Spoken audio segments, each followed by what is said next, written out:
किती दिवस झाले? प्रशासन मला रोज विचारते मधुकर, वडिलांना सांगता येत नाही का आधी माझं शिक्षण मग बाकी सगळं ते? काय सांगू सर, आणि कसं सांगू? गेल्या वर्षी बहिणीचं लगीन झालं, 2 लाख रुपये हुंडा घेतला आणि 1.5 तोळ सोनं. तवा काढलेलं कर्ज भेटलं नाही तर वर चुलत्यानं केस टाकली वावराच्या वाटण्याची.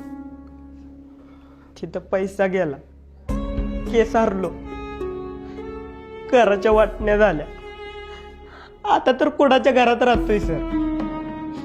इकडून उंदीर येतोय तर तिकडून घुस येत्या. पावसाळ्यात अख्खं घर गळतंय. घरातली भांडी कमी पडते, पण पत्राची पानं काय गळायची थांबत नाही. बाप गावलती काम करतो, उचलापासून गुरं राखतो. तरी बी आज भाकरी खाल्ल्या तर उद्याची काळजी वाटते. आई रोज वाटी घेऊन येतात, त्याचं घर टिपती.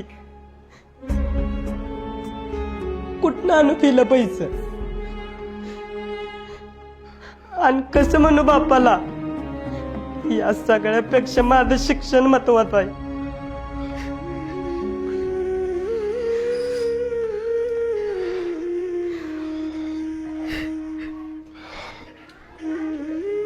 चला लिहून का सगळ्यांनी?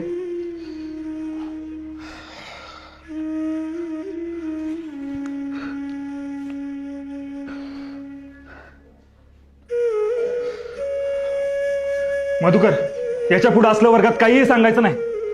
याचा कुणावर काहीही फरक पडत नाही, कळलं का? प्रशासनाने नेमून दिलेली फी तुला द्यावीच लागेल.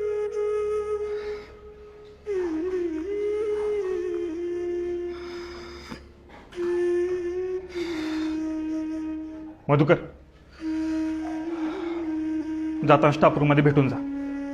तुझ्या वडिलांसाठी एक निरोप आहे. बस खाली.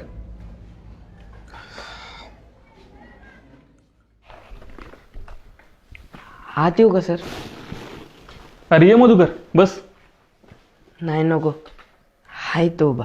अरे ये रे, बस. नको. अरे ये म्हणलं ना.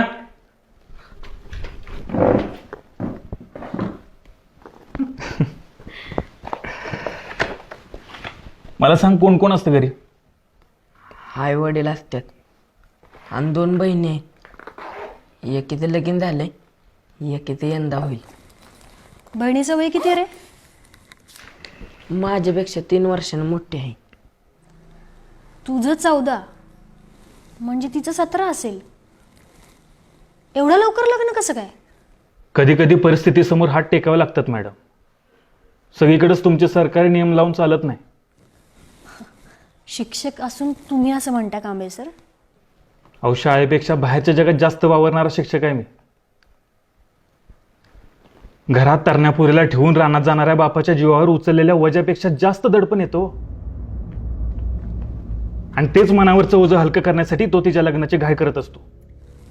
अहो पण तिने शिक्षण घ्यायला हवं होतं असं तुम्हाला खरंच नाही वाटत? अहो मॅडम, याच्या शिक्षणासाठी पैसे नाहीत त्यांना, तर मुलीच्या शिक्षणासाठी कुठनं असणार आहेत? अहो पण सगळं फुकटच आहे ना. जेवण, पुस्तकं, कपडे सुद्धा. तेवढंच फुकट आहे मॅडम. शाळा दुपारचं जेवण देते आणि त्याच जेवणाचा डबा आणल म्हणून पोरांना शाळेत पाठवणारा आईबाप बघतो ना, तेव्हा त्याच व्यवस्थेचा भाग असल्याची चीड येते. घरी भाकरीची तरा असल्यावर काय वाटतं याची झळ तुमच्यापर्यंत पुचली नसेल म्हणून तुम्ही असं बोलताय मॅडम. अहो, ज्या घरी भाकरीसाठी आईबाप रानोमाळ फिरतात त्या घरचं सगळं त्या मुलीलाच बघावं लागतं की. आणि कसं आहे मॅडम, तुमच्या भूमितीतल्या गोलापेक्षा भाकरीचा गोल जास्त मोठा असतो तिच्यासाठी.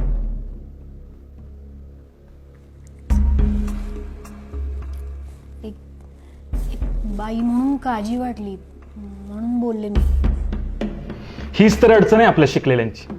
आपण ते वाईट कसं हे सांगतो, हळहळतो, पण प्रत्यक्ष अडचण सोडवत नाही, इथून बाहेर पडत नाही, मदत करत नाही. भाषण करणारा नकोच आहे आपल्याला, भाकरीची सोय करणारा हवाय. आणि हे सगळं तो त्या मुलीचा बाप करतो म्हणून तो आपल्यापेक्षा कायम ग्रेटच आहे असं वाटतं मॅडम मला.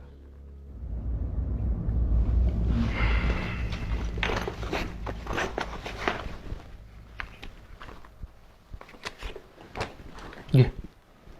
अहो नाही नको, बापाला सांगितलं करतील ते. स्वाभिमान, हा स्वाभिमान गरीबाच्याच दावणीला का बांधलेला असतो? अजून एक कोड. अरे बाबा घे, तू मोठा झालास, कामाला लागलास की कर परत, मग तर झालं.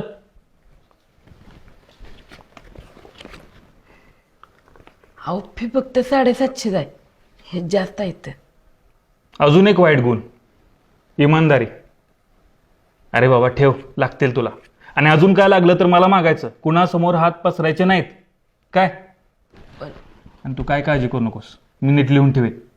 तू मोठा झालास, कामाला लागलास की कर मला परत. पण आता एक शब्द बोलू नकोस. उद्याची उद्या फी भरून टाकायची. आणि आता फक्त अभ्यासाचाच विचार करायचा काय. चला.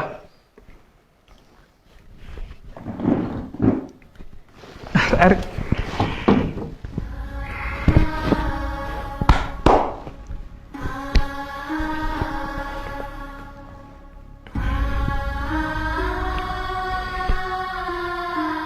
सर, हे एकदा फिरवू का?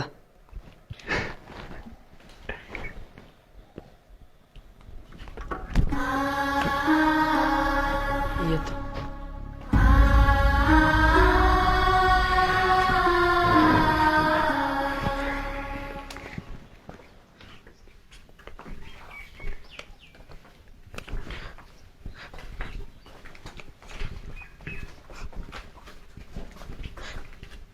मध्या, काय झालं रडायला? सर रागवलं का? नाही अबे, फीचे पैसे दिले सरांनी. सगळे शिक्षक कुरकुटे तरंगत नसतात रे. काय काय कांबळे सर बी असते.